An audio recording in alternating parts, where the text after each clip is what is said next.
Basically, I'm from North Dakota, and I've used both Wye and Shoshone cattle. I'm Ben Loining. I'm from Warren, Montana. I'm the only guy here that hasn't used Wye cattle. I'm a Shoshone guy through Horse Butte and Dockweiler, and then moving forward into my own deal. Ken Parrish from Kentucky, primarily Wye and Craigie genetics. I'm Matt Morgan. I'm also from Kentucky, and I'm straight Wye. Wait a minute, Sam. Sam Wiley from Pennsylvania. I'm in Florida now. I'm retired. I put my 50 years in. Whereas Angus cattle got the plaque to prove it from 1970 to 1920 or 2020. And I used to work here at Wye with sales, the original plantation sale, and then the 4 first university sales. I've done the physical work of getting the cattle into the ring. That was a full-time job. John Cotton from Log, South Dakota. Been using Wye my whole life, I guess.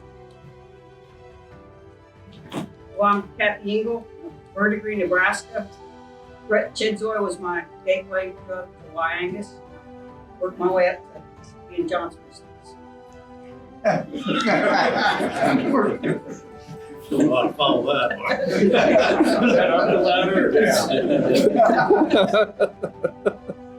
Aaron Maltrup, Fieldstone Acres, Campbell, New York.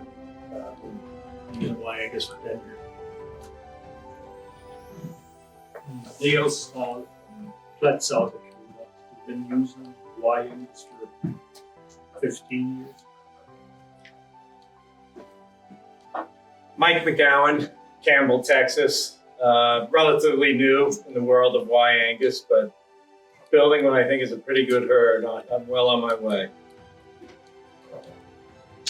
Randy Sy from Claremont, North Carolina, and we have a straight Wye herd, and, mostly a forage. We kill a lot of cattle and do a lot of work with carcass. Steve Rhodes, Gastonia, North Carolina, partner with Randy on cattle. Chuck Benhoff, Prospect, Virginia. I'm also a partner with Randy and run a straight Wye herd. Mark DeBood from Diamond D. Angus in Blair, Montana. Used many Wye bulls over the years, and Wye and Shoshone, and some Pine Bank, some emulations, and older genetics that hopefully make a lot of females someday. I'm Tom Burke from the American Angus Hall of Fame in Smithville, Missouri. I first visited Wye Plantation in the 60s and saw some of those famous bulls. And I also have a roommate that's Wye. Conan the Wye lives with me.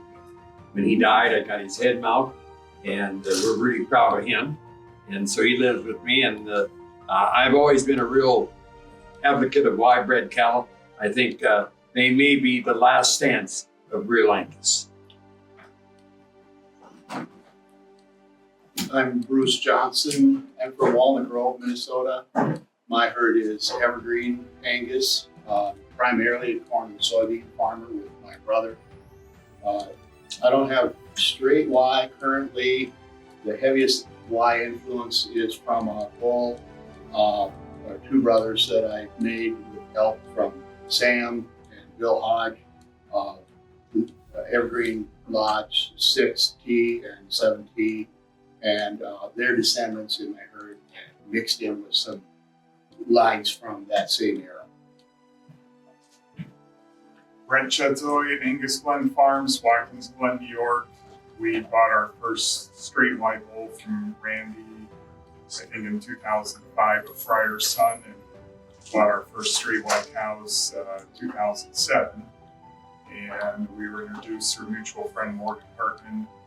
If you remember Morgan, bought barrel Wye bull, and it put us on a path that's led to probably one of the larger cow calf herds in our part of the country, and mostly Wye. We love our Wye cattle.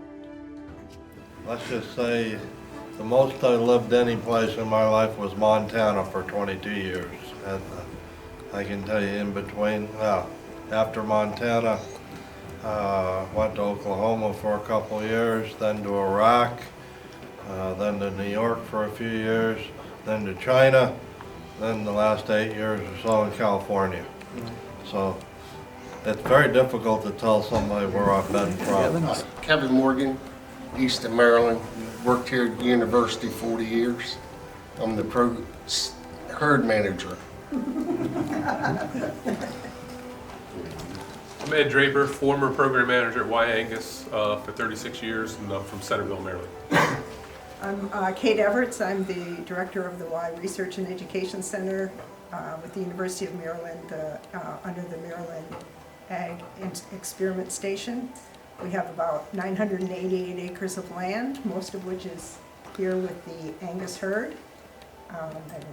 We're very proud of our the Wye Angus program, and we're really happy everybody's here to advise us, share their knowledge, share their expertise, and anxious to hear what everybody has to say.